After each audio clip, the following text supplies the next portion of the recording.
At 7 o'clock in the morning, on August 17th, 1943, Technical Sergeant James McKenna crouched beneath the left wing of a P-38 Lightning at Dobodora Airfield in New Guinea, watching his pilot prepare for a mission. He believed the pilot would likely not survive. The pilot was Lieutenant Robert Hayes, 23 years old, with 6 combat missions and no aerial victories. The Japanese had sent 18 Mitsubishi A6M0 fighters to intercept the morning patrol. Hayes would be flying directly toward them. McKenna had been maintaining P-38s for 8 months. He understood the aircraft thoroughly. It was a twin-engine fighter with a twin-boom structure. It was fast in level flight and performed exceptionally well at high altitude. However, the P-38 had a critical limitation that was resulting in American losses on a daily basis. It could not turn with a Zero. The Zero was lighter and more responsive. It could complete a full horizontal turn in half the time required by a P-38. In close combat, that difference was often fatal. American doctrine instructed P-38 pilots to avoid turning with a Zero and to avoid attempting to match its maneuverability.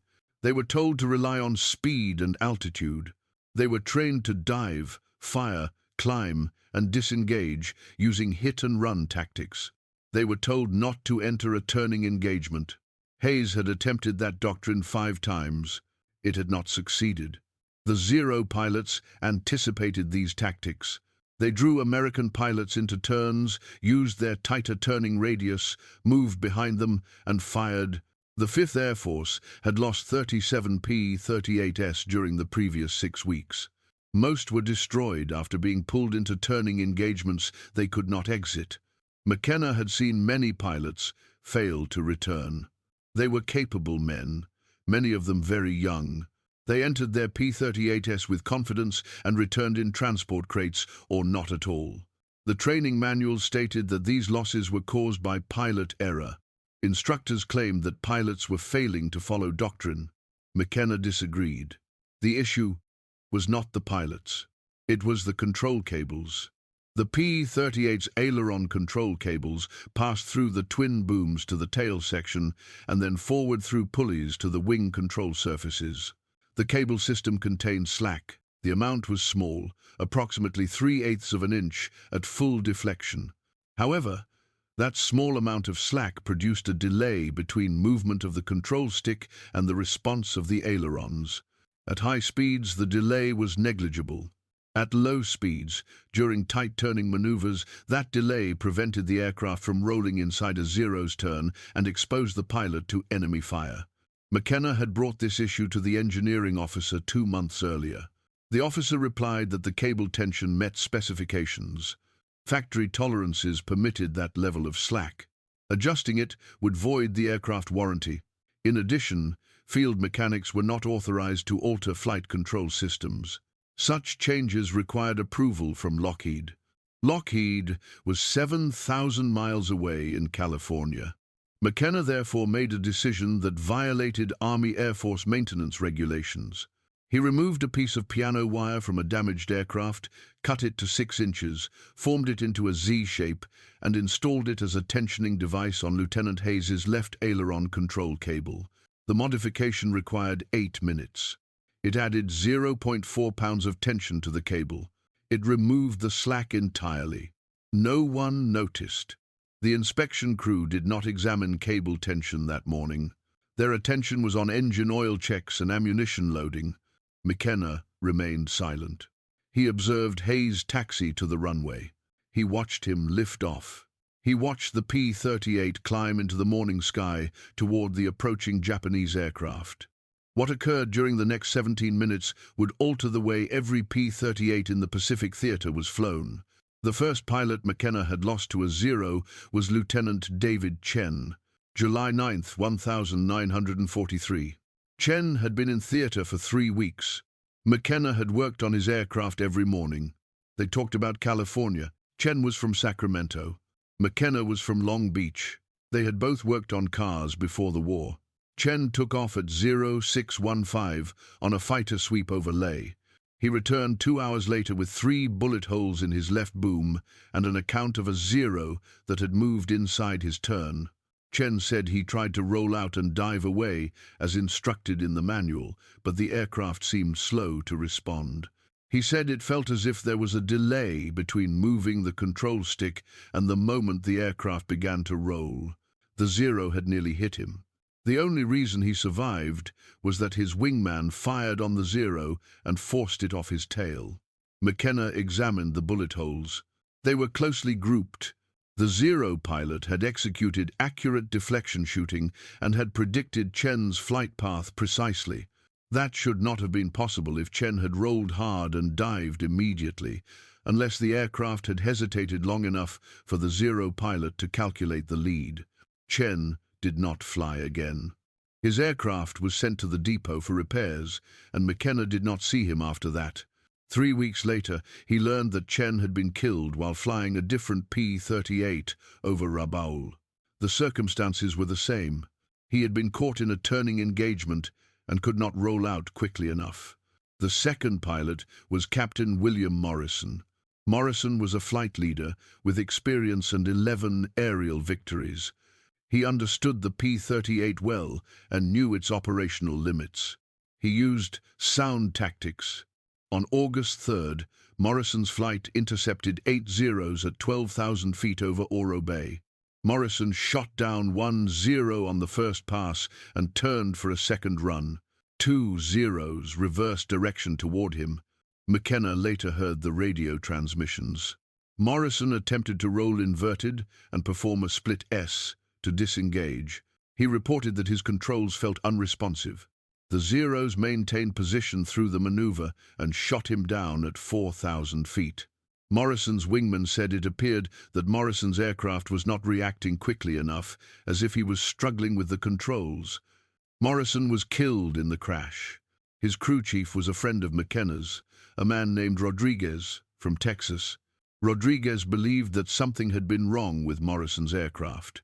He inspected all components after the wreckage was recovered. Engine settings, control surface alignment, and cable tensions were all within specification. Nothing appeared defective. The official assessment stated pilot error. Rodriguez rejected that conclusion, and McKenna did as well. By mid-August, McKenna had seen 17 pilots die. Some he had known well. Most he had spoken to only briefly during pre-flight checks. He had worked on all their aircraft, signed their maintenance entries, watched them taxi out, and watched them take off. Some returned. Others did not. Those who returned described the same issue. The P-38 seemed slow to react during demanding maneuvers. They said there was a slight delay between control input and the aircraft's movement. Many pilots assumed this was normal for a large fighter with substantial control surfaces. They expected some response lag. McKenna understood that it was not normal. He had sensed the delay when working directly with the control cables. That small amount of slack in the system was always present. He began paying attention to the sound the cables produced when he tensioned them. There was a specific low twang when plucked. Loose cables produced a different tone from tighter ones. McKenna could identify the difference. Every P-38 on the line had cables that sounded slightly loose. They met specifications, but they were still loose. He mentioned this to Rodriguez one evening after Morrison's death. Rodriguez asked what could be done. McKenna said there was no official solution. Unofficially, there was an option, but it required disregarding regulations that could lead to court-martial. The problem was not the pilots' understanding of tactics. They understood them thoroughly. Every briefing reinforced them. Every training flight repeated them. Never turn with a 0. Use speed and altitude. Attack and disengage. The doctrine was consistent. The issue was that actual combat conditions did not always allow adherence to doctrine. Lieutenant Robert Hayes had been in New Guinea for 2 months. He was 23 years old and had grown up on a farm in Iowa.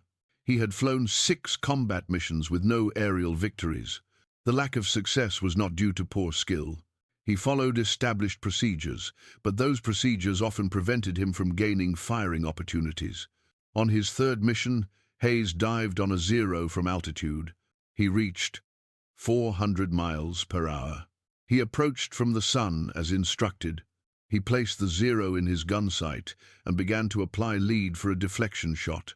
The zero abruptly rolled left and descended. Hayes tried to follow. His P-38 rolled into the turn but felt slow, as if moving through resistance. By the time the aircraft pointed toward the zero's position, the zero had already escaped. Hayes climbed back to altitude without firing. The fourth mission was more difficult. Hayes and his wingman engaged two zeros at 15,000 feet. Hayes fired the first burst and missed. The zero made a sharp reversal to the right. Hayes rolled to pursue.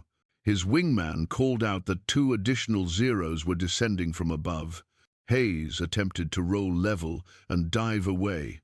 The aircraft responded, but slowly. The delay was long enough for one of the diving zeros to fire a 3-second burst into Hayes's right boom. These were 20-millimeter cannon rounds. They did not penetrate, but they alarmed Hayes enough that he disengaged and returned to base with a smoking engine. During the fifth mission, Hayes witnessed the death of his wingman. The wingman was Lieutenant Thomas Parker, 21 years old, from Boston. They had completed training together. On August 14th, Parker became separated from the formation during a dogfight over Finch Hoffman. Two zeros moved behind him. Parker attempted every defensive maneuver he knew. He rolled hard, reversed direction, and tried to scissor. The zeros maintained position throughout each action. Hayes heard Parker on the radio calling for assistance. He heard the urgency in Parker's voice. Heard Parker say that his aircraft was not turning quickly enough. Heard the sound of gunfire. Heard Parker cry out. Then the transmission ended. Hayes did not sleep that night, and neither did most of the squadron. Parker's bed remained empty. His personal belongings were packed and sent home.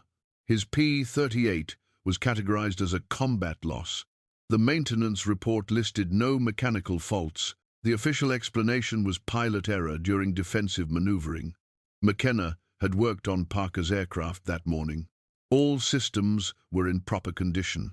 The engine timing, control surface alignment, and cable tension were within specification. The aircraft was fully operational. Yet Parker was dead. McKenna understood the reason. That fraction of a second delay in the controls, the small amount of slack permitted by the manual, had led to Parker's death. It had contributed to the deaths of Morrison, Chen, and 14 others. The most difficult part was the smell. Each morning, McKenna worked in the maintenance area, surrounded by the scent of aviation fuel, heated metal, and hydraulic fluid. It was the routine smell of aircraft being prepared for combat. Some aircraft returned, others did not.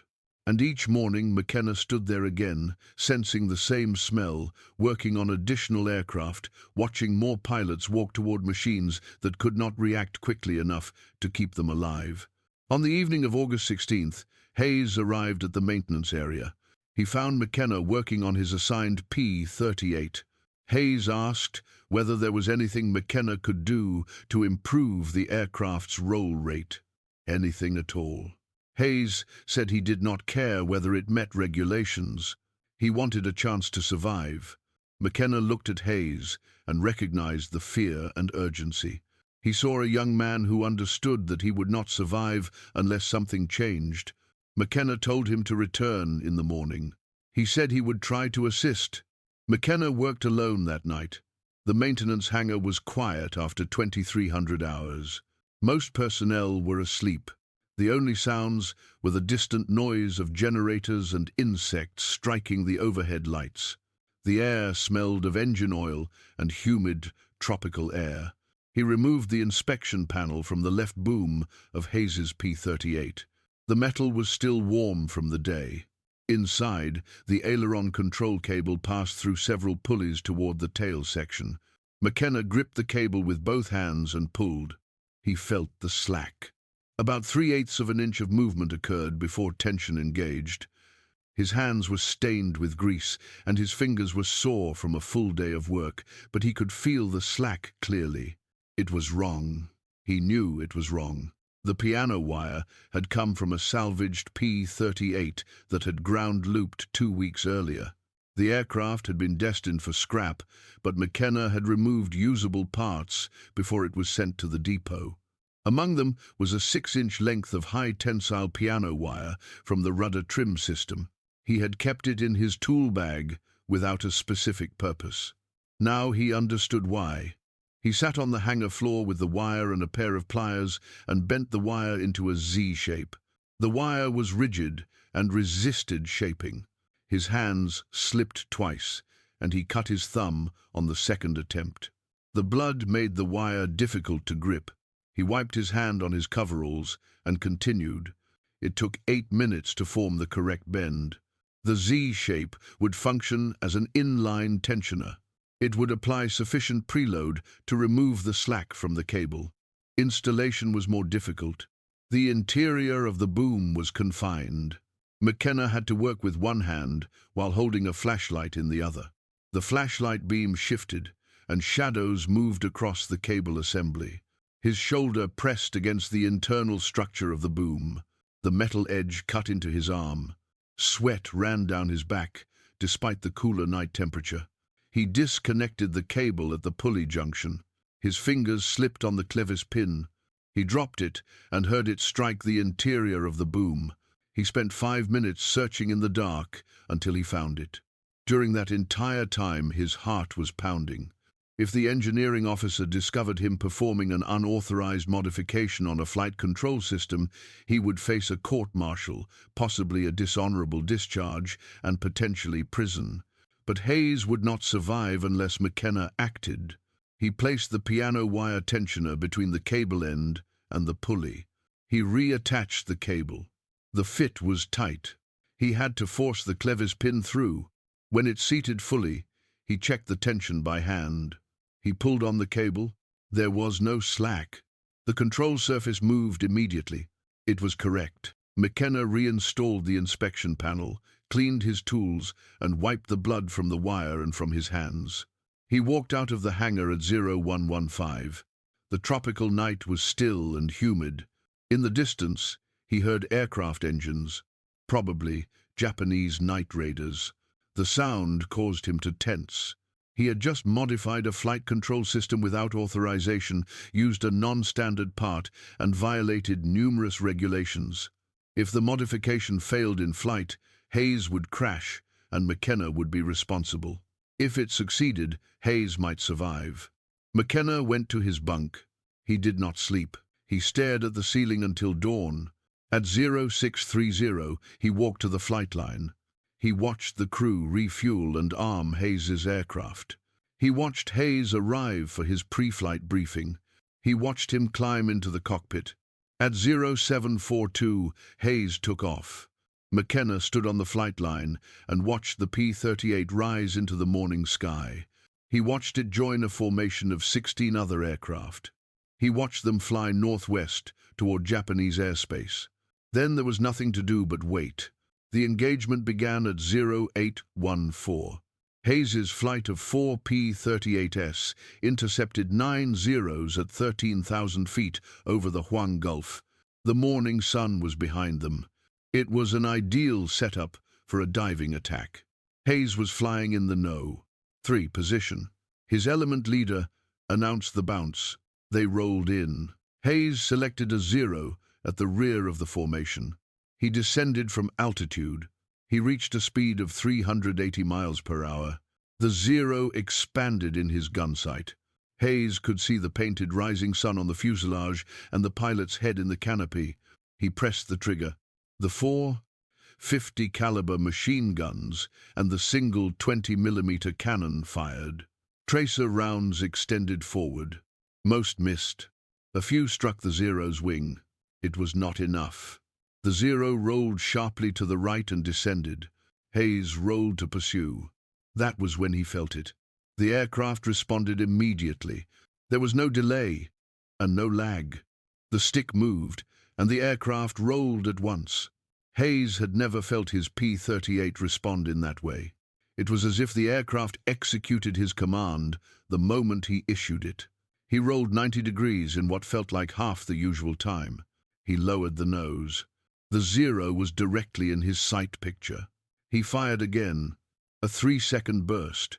The rounds moved up the Zero's fuselage from tail to cockpit. The Zero's engine failed and fragmented. Pieces separated from the aircraft. It rolled inverted and fell toward the jungle, leaving a trail of black smoke. It was Hayes's first confirmed victory. There was no time to react to it. His wingman reported Zeros descending from above.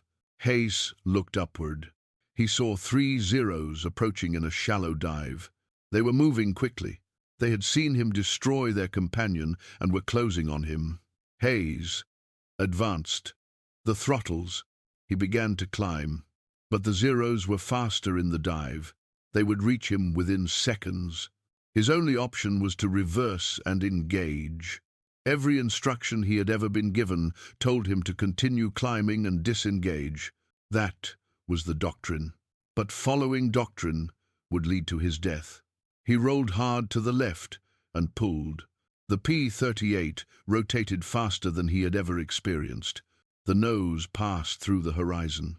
He saw the lead Zero. It was turning to pursue him but had not anticipated that Hayes could reverse direction so quickly. The Zero was in an exposed position. Hayes applied lead. Fired.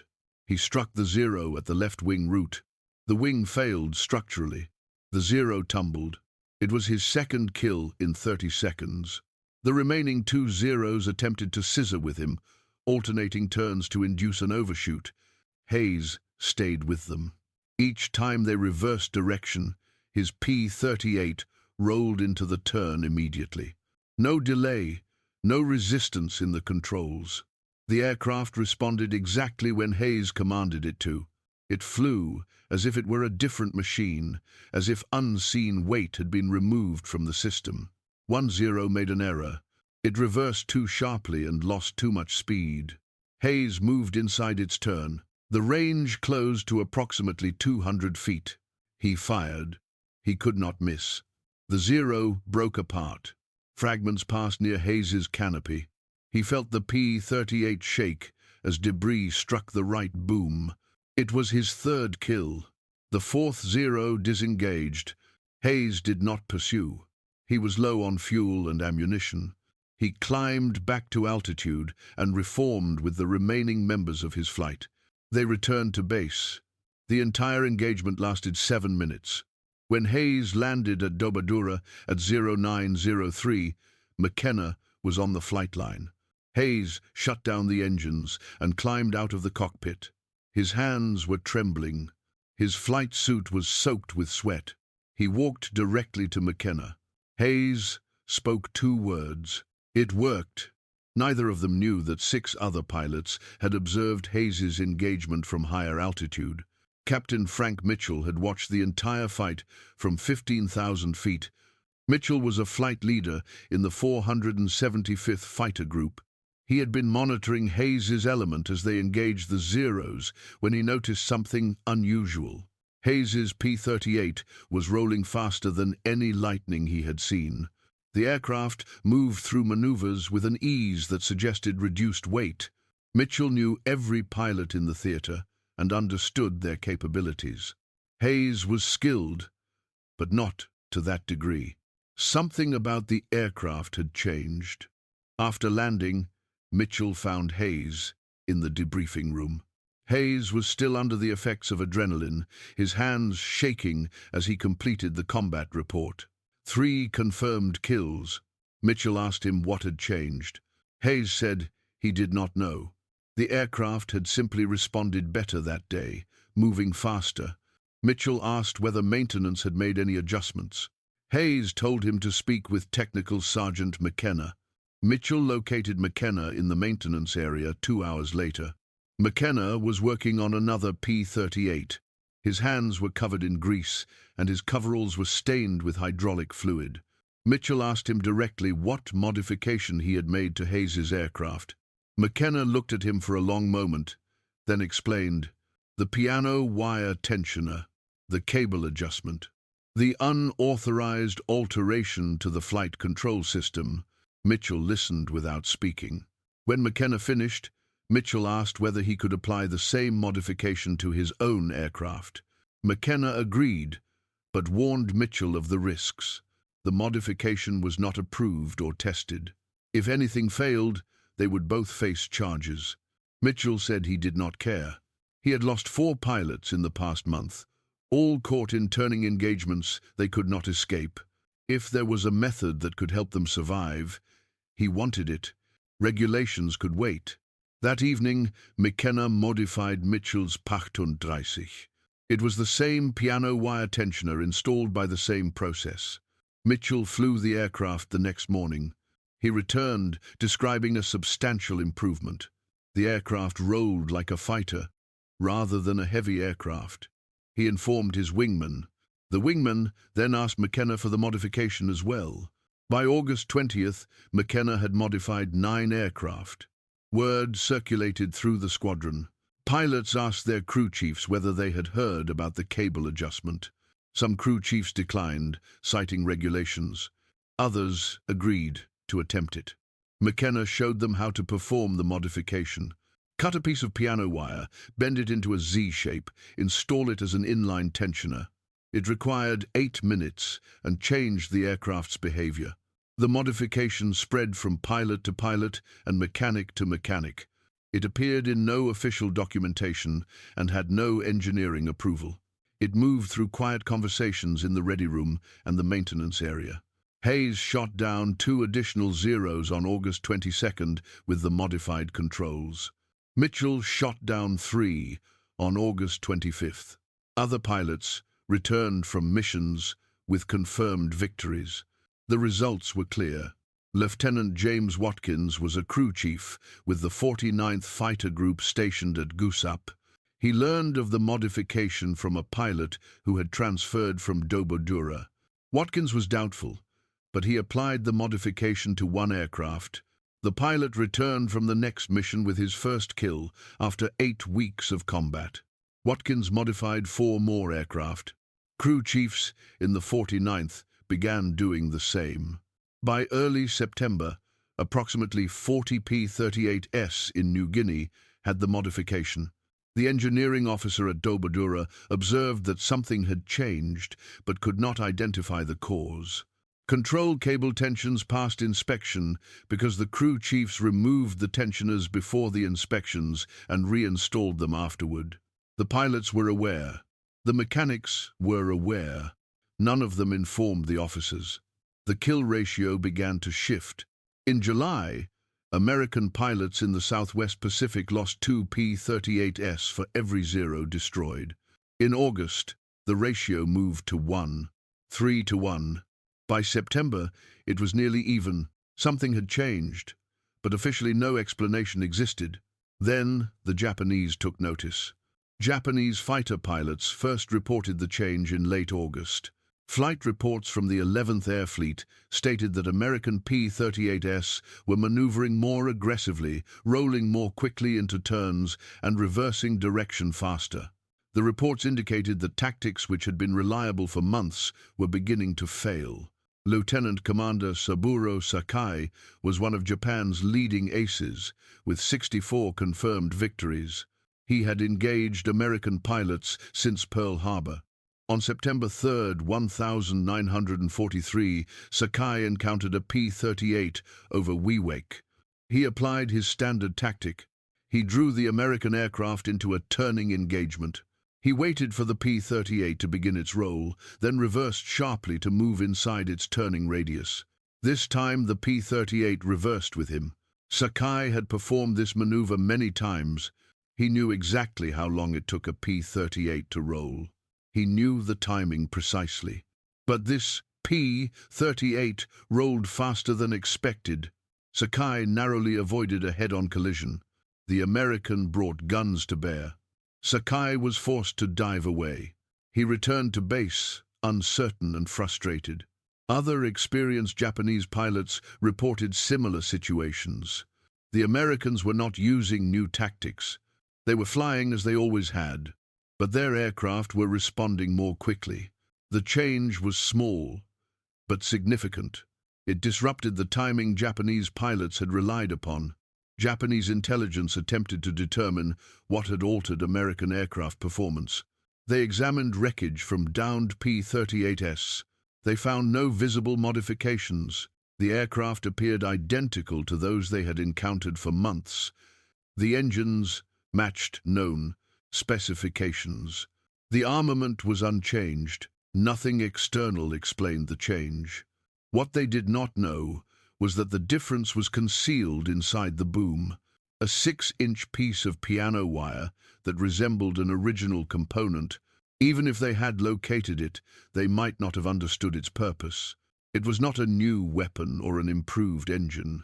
It was only a minor alteration to control cable tension. That minor alteration was affecting their pilots' survival. By mid-September, Japanese pilots were losing aircraft to P-38s at a rate not seen since early in the war. The psychological impact was substantial. For 2 years, Zero pilots had dominated turning engagements.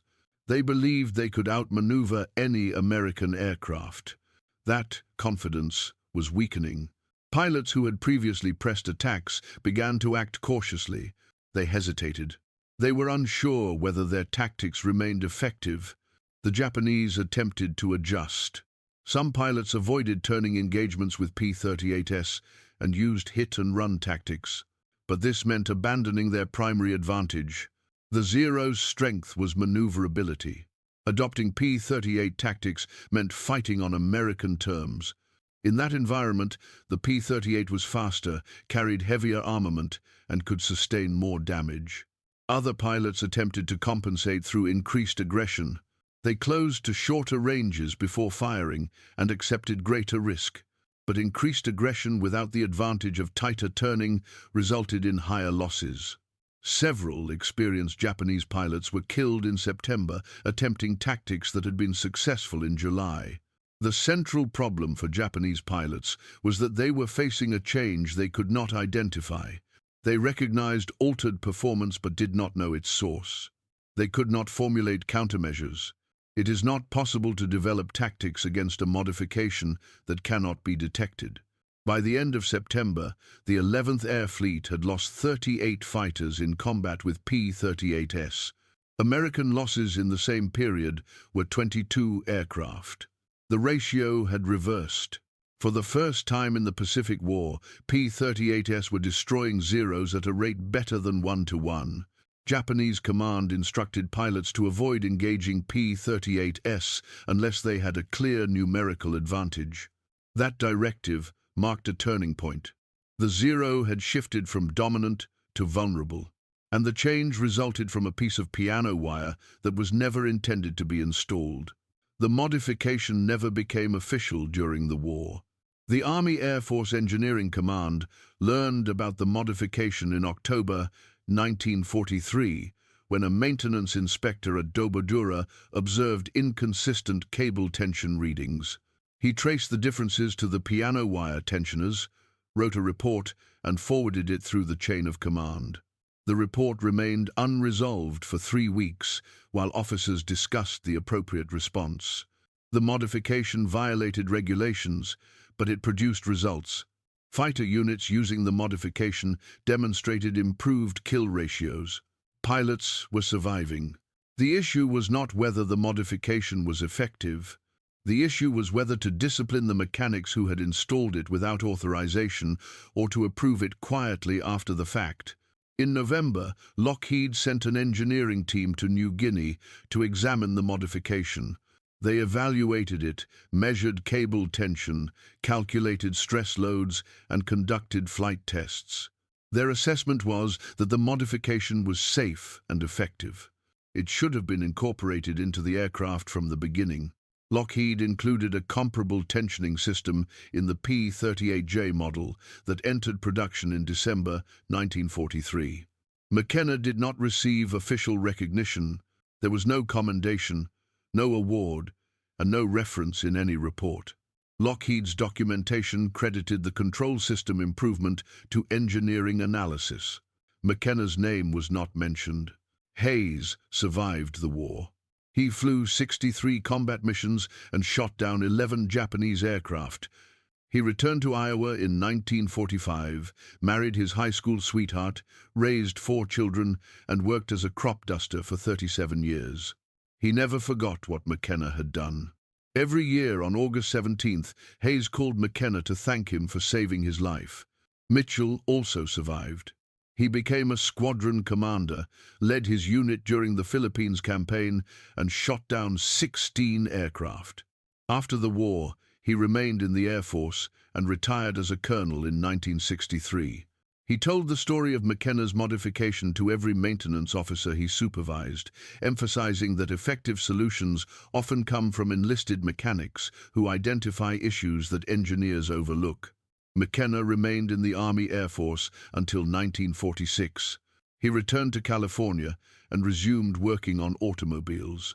He opened a garage in Long Beach in 1948. He worked on engines for 42 years. He rarely spoke about the war. When asked, he said he had been a mechanic who repaired aircraft. In 1991, a military historian researching P-38 modifications found references to the piano wire tensioner in New Guinea maintenance records.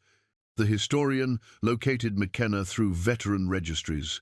McKenna was 73 years old at the time, still working part-time in his garage. The historian asked him about the modification. McKenna confirmed the account and said it was not unusual. It was simply something that needed to be done. The historian estimated that the modification may have saved between 80 and 100 American pilots based on improved survival rates in squadrons that used it. McKenna said he never counted. He remembered the pilots who returned, Hayes, Mitchell, Watkins, and the others. That was sufficient. James McKenna died in 2006 at the age of 88. He was buried in Pacific View Memorial Park in California. His obituary noted his service in the Second World War as an aircraft mechanic. It did not mention the piano wire tensioner. It did not state that he had influenced the way American fighters were flown.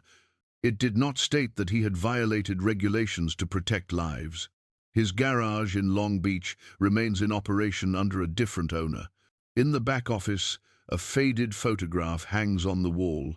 It shows a young mechanic in coveralls standing beside a P-38 Lightning. The date written on the back is August 19, 1943, New Guinea. That is how innovation occurs in war. Not only through official procedures or engineering boards, but through sergeants and mechanics who identify problems, create solutions, and act without waiting for permission. If you found this story meaningful, please consider liking this video. It helps us share more overlooked accounts from the Second World War. Subscribe to stay connected with these histories. Each one matters and deserves to be remembered. We also welcome your comments. Let us know where you are watching from. Our audience ranges from Texas to Tasmania.